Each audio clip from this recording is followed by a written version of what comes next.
Hey there, friends. The kids might be out of school for Christmas, but we gonna learn something today. First, guys, go check out my friends X-Tech. These guys make some of the finest aftermarket magazines on the market by far. If you're looking for a replacement magazine for a series of different guns, in fact, more of the most popular guns out there are going to be represented by aftermarket mags by X-Tech. You want to check out the Smith & Wesson M&P replacement magazines for the FPC. Of course, those of you that have the FPC know that the M&P magazines for the handgun are also interchangeable here. The beauty is you can actually use these X-Tech magazines in either one. Now, why are the X-Tech magazines even better than the ones that are shipped? Well, obviously, higher quality. These X-Tech magazines are made with a high quality Italian magazine body, stainless steel spring, and guys, look, they look a ton better than what ships with the actual firearm. So whether you're looking at one of the M&P handguns or the FPC model, you're going to get a magazine that works in both. They're interchangeable and very, very high quality. You will not regret your purchase. Go check them out. X-Tech, the best aftermarket magazines on the market. Folks, I'm not sure if you heard about this news report earlier this month. Again, this time of year, it's a little bit difficult to process different news and actually get that news to your doorstep simply because the holidays throw just a massive amount of disarray. I mean, you've got the Christmas shopping, you've got the traffic, you've got the headaches of processing what to get who and what you're going to put on the table for the Christmas dinner, all that good stuff. So sometimes the news is slow to get out unless it's something they want to get out. I want you to see this news story first, and I'm curious while you watch it if you even heard about this. A message targeting black students found on the Rhodes campus, the National Pan-Hellenic Council Plaza, which is the only space on campus to pay tribute to historically black sororities and fraternities, vandalized. Rhodes College released this statement saying, quote, "We are working diligently to identify the person responsible for leaving a message of hateful rhetoric on our campus over the Thanksgiving break. We are a community that is firmly committed to diversity, inclusion, belonging, civility, and respect, and we do not tolerate racial bias or hate speech," end quote. An open meeting on campus culture is scheduled for tomorrow night at 5 o'clock at the college. Wow, I mean, that seems like a news story that would have grabbed headlines, unless it's not true. Rhodes College says the person who left racist messages on campus has now admitted to leaving those messages. They were discovered earlier this month near the National Pan-Hellenic Council Plaza, which is the only space on campus that pays tribute to the historically black sororities and fraternities at Rhodes. The signs led to a silent protest last week there in the library. In a statement, Rhodes says the perpetrator reported the act with the intention of placing the blame on someone else. That person has since taken responsibility for the message. This matter has caused enormous pain to our community, and we are taking appropriate steps to hold this individual accountable, including all legal avenues that may be available to us. That a statement from Rhodes College tonight. So another Jussie Smollett, another case of somebody trying to further and advance the lie that there's systemic racism in this country when it doesn't exist. In fact, it seems like the systemic racism that everyone keeps talking about is coming from one particular group, more specifically a group that wants there to be hate and racism in this world because maybe they profit from it. Interestingly, this is almost cut perfectly from the Jussie Smollett playbook. It's kind of uncanny to me that there wasn't really much effort to make this story much different. In fact, if you'll remember during the Smollett thing, there were riots, there were pickets and things like that where people were coming out saying justice for Jussie. In fact, Kamala Harris even came out in full support of Smollett before his lie was actually exposed. But all that fervor, all that anger, all that angst that America is racist, that the Smollett lie kicked up, it never went away. Even whenever it came out that he was a liar and that he was a racist trying to blame Donald Trump. Remember, this is MAGA country. In the middle of Chicago at 2 a.m. in the morning, somebody with a MAGA hat attacked this dude. No one believed this story from the get-go, right? Nobody with at least some wrinkles on their brain. Only the full-blown smooth brain believed that stupid, idiotic story. But, again, the angst that it kicked up about racism is alive and well, that stuck. That stayed there. Even though people were told and realized that it was a full-on lie, they continued to believe the rhetoric that was kicked up and stirred up during all of this, I guess, focus that he was getting during the lead up to the lie. So now that the Rhodes College hoax has been exposed, I wonder what's going to happen, because they talked in really good detail about how they were going to pursue to the full extent of the law. Now, most of the time, you don't see a retraction of a story or a correction of a story, at least at the national level. I will give this news agency, a local news agency, credit for this, for correcting the story. Their original story said racial slurs found written around Rhodes College campus. And then immediately, whenever the hoax was exposed, they also came out with a story that said Rhodes College says racist messages found on campus fabricated. Again, not exactly talking down on the people who were making this lie up. In other words, I feel like in some cases, when you make up the lie that there was something like this, I think it's worse than if somebody had actually done it. In other words, if you have a guy like two racist misfits that would have somehow or another, let's believe into the Jussie Smollett story for a second. I know it's tough, and I know no one with any intelligence believed any of it. But let's just say for an instance that it was true. Two white guys with MAGA hats attacked him. That's a mental condition, and it's bad. But Smollett whipping this thing up made it way bigger of an issue out of something that wasn't there. We know there are pockets of racist people out there still. We understand that. Nobody's naive enough to believe that there's not racist white people, racist black people, racist Hispanics, people that are ideologically bigoted towards other ideologies. We know that. That exists. There's pockets of that everywhere across the world. It's not just an American thing. But at the same time, we also know that the problem is not as bad as what the news media and some of these Smollett people would have you believe. But whenever they make up these stories and create a hoax like Smollett and like this Rhodes College hoax, sometimes it creates more damage that's never repaired because so many people still move on with that anger and angst that I discussed that was created during this actual hoax. But it's never the same amount of justice that is levied at the person who created and made up this story to begin with, just to push hate. Because that's all it is. It's only to push hate. Now you might be wondering, just like I was, there's got to be a psychological reason why some of these things seem to stay stuck in a person's mind. And this is not a political conversation at this point. I'm telling you something that happens psychologically in a person's mind that does not know political party or ideology. It's just the way the human mind works. There's this thing called the illusory truth effect. The illusory truth effect, also known as the illusion of truth, describes how when we hear the same false information repeated again and again, we often come to believe it is true. Troublingly, this even happens when people should know better. That is, when people initially know that the misinformation is false. You understand what that's saying? It's saying that even if you know that it's probably not true, you still run with it. Smollett.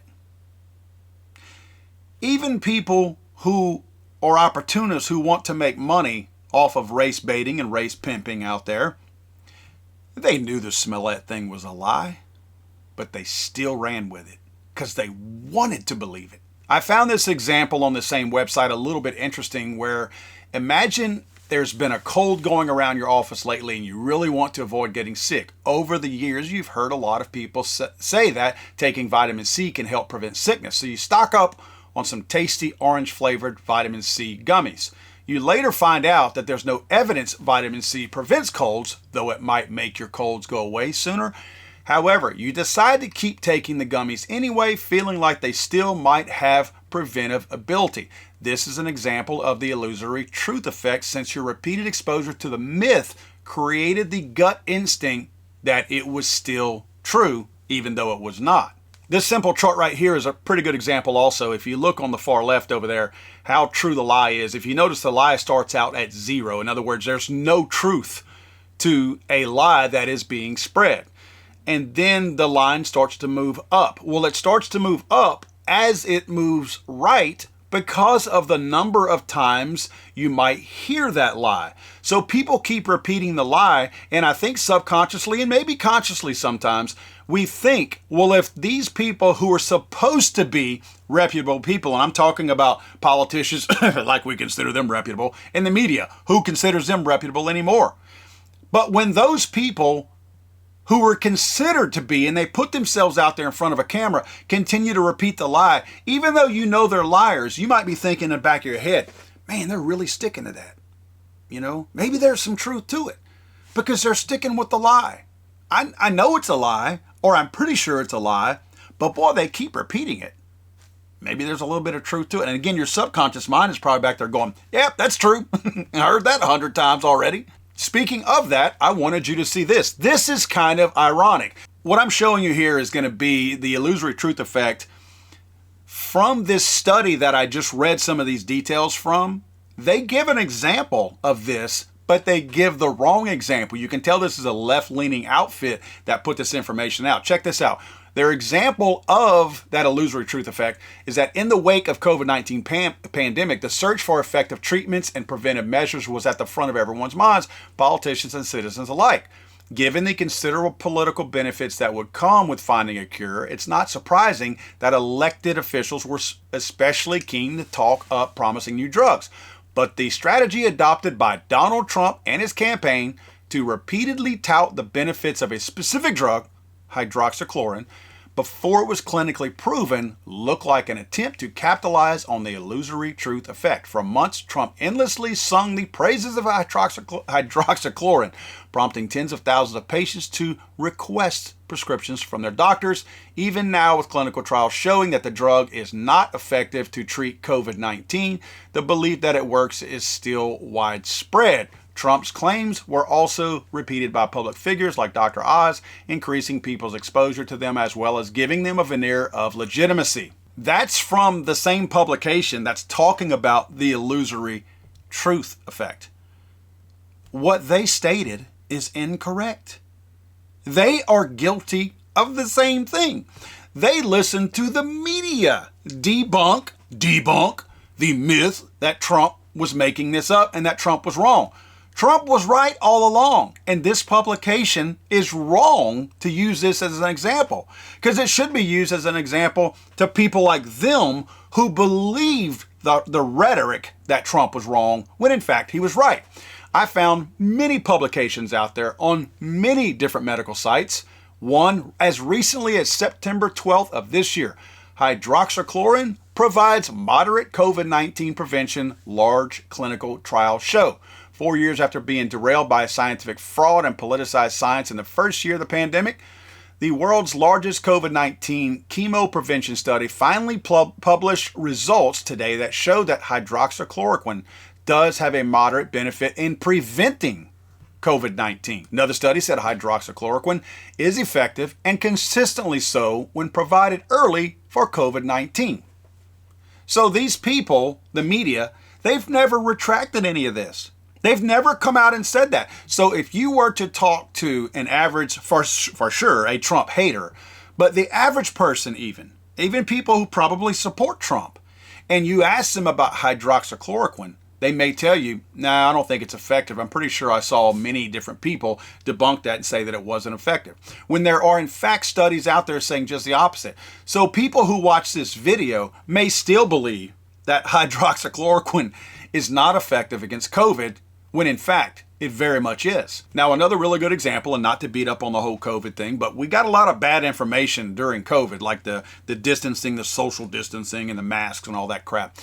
Another big lie was this. You're not going to get COVID if you have these vaccinations.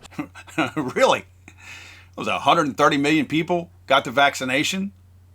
How many of those got COVID? Of course, we knew that was a lie. Let's stop calling it a vaccine. It's not a vaccine. It's of course, they've changed the definition of a vaccine now, but a vaccine used to prevent you from getting whatever it was designed for. That's not what the COVID thing is. So, can you still get COVID-19 if you're fully vaccinated? Unfortunately, yes. Wait a minute. I was told you're not going to get COVID if you have these vaccinations. So we've got all of that. We've got the Hunter laptop thing, the Russia was repeated so many times that even though now millions of dollars have been spent through Congress to investigate that, and they've come out publicly and released statements saying there was absolutely no truth to that, people still believe it and still repeated that through the election cycle this last time. Still, even after there are official government reports written in some cases by Democrats, those people still believe and cling to that myth and that lie. Another thing, what about the Hunter Biden laptop? We all know it's true. It's everywhere. We've seen files from it. We've seen pictures from it. These aren't AI generated pictures. We've seen the stuff from the laptop. That, I might remind you, 51 FBI agents signed a letter saying there was no truth to the Hunter Biden laptop right before the 2020 elections. That was a lie. That was a lie by government paid officials to lie about this. People know now that it's absolutely true. In fact, reports again have come out stating it's absolutely true, yet people still cling to it. Why?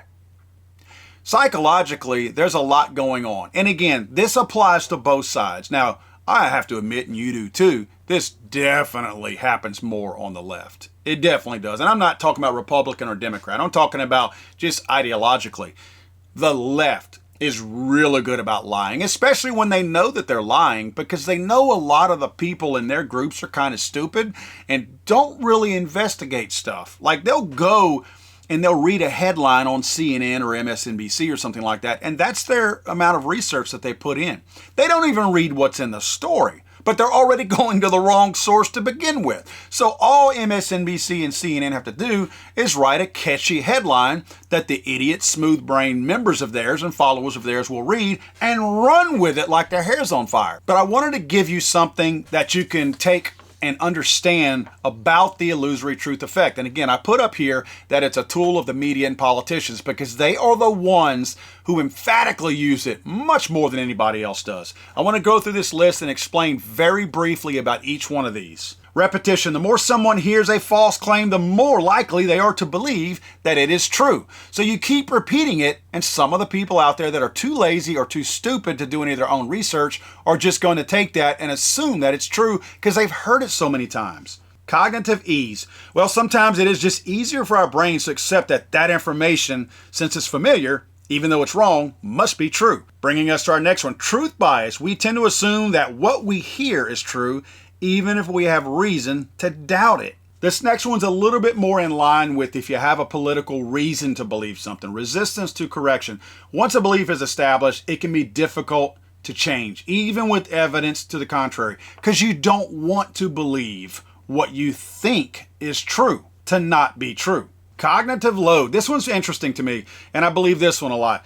It takes more effort to process and evaluate new information and challenge pre-existing beliefs. So if your mind already is leaning in a particular area and wants to believe something based on some of these other things that we've talked about here, sometimes it's just easier and takes less effort to try to believe in something else. And sometimes that means researching. Sometimes you have to, instead of just believing it right there, sometimes you have to prove to yourself that what you're reading is a lie. And sometimes people simply don't want to do that because it takes more effort. Confirmation bias. We tend to seek out and favor information that supports our existing beliefs. That happens on both sides of the political spectrum, or I should say all sides of the political spectrum.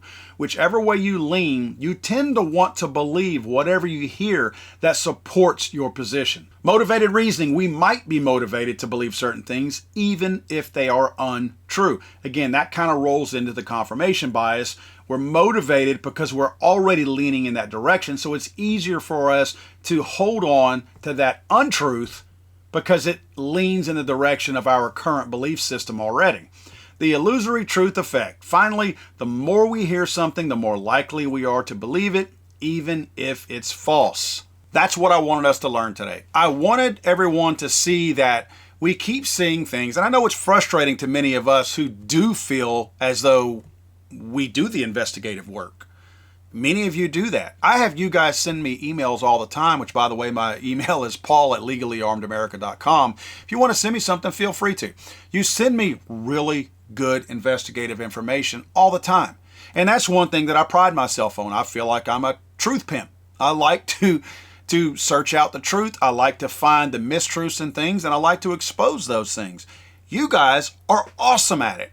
But sometimes we tend to believe things like whenever, for instance, the Trump assassination attempt, which, yeah, I know what you're thinking. Take your pick. Which one is he talking about? There was at least two, possibly three or four. But whenever that came out, there was a lot of bad information immediately that came out that we talked about on this channel as well. And sometimes I do my best to investigate things, and some of the stuff sounded really good. Like, I was like, ooh, you know, if that's true, that's groundbreaking.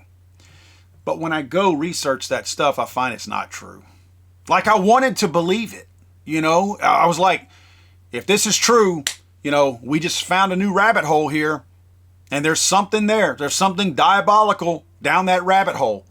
But when you go research it and actually do the work, because you're trying to think outside the box, you find out quickly a lot of times that that information is erroneous and it's incorrect, and it may be an outright lie that somebody is trying to get clicks or whatever for, and they just put that information out there to get some traction on social media. So that's the danger of it. And again, it happens on both sides. I do believe more on the left, but it does happen on both sides. So sometimes we have to be careful. I think sometimes we have to make sure that we don't fall into that illusory truth effect, because sometimes it's easy to do that because we are motivated in our own minds, whether it's, again, subconsciously or consciously, to say that, okay, first of all, the left has a really bad track record of lying. So I have to assume when I hear it, especially from a left-leaning publication, it's probably already a lie. But we still have to investigate those things. Again, on this story that we just talked about with the Rhodes College, I had to do a lot of research on it to make sure the hoax claim was not a lie, right? I had to make sure it was from a legitimate website and that there was verified sources throughout there that said, yes, this was in fact a hoax. Because it would be easy when you first heard about it. When I first heard about it, I mean, you saw what they say, the words that, it was almost just like the Smollett thing, FN words and Trump rules or something like that. I'm like, that sounds like a lie to me. Like, immediately when I saw the story, because of the illusory truth effect, I assume it's a lie. Because my mind is already there. I know what Smollett and some of these other people have already done, so I automatically start making assumptions that story's a lie. So I could have gotten sucked into that if it was not a hoax. Come to find out, it was. Guys, have a great weekend. It's good talking to you guys. Hope you leave me some comments in the comment section down below. As always, please go to legallyarmedamerica.com. Sign up for our newsletter. We send out pretty cool stuff on the latest videos. We look for some deals out there to send to you guys if you're looking for something in the firearms community. And we just try to send out a friendly word on our newsletter as well. Also, remember, please like, subscribe to the channel because YouTube is playing games. Collectively, they've got me at a negative 500 subscribers in the last couple of weeks, saying that 500 people decided all of a sudden, after following me for 10 years, that they didn't want to follow me anymore. I don't believe it. I'm not buying it. But if you would, please make sure you're still subscribed and ask a friend or family member that during this holiday season to please check out my videos and maybe they subscribe as well. Thanks, guys. Have a great one. I don't understand the point that you're making. God save the Queen, man. I'm sorry, I thought this was America.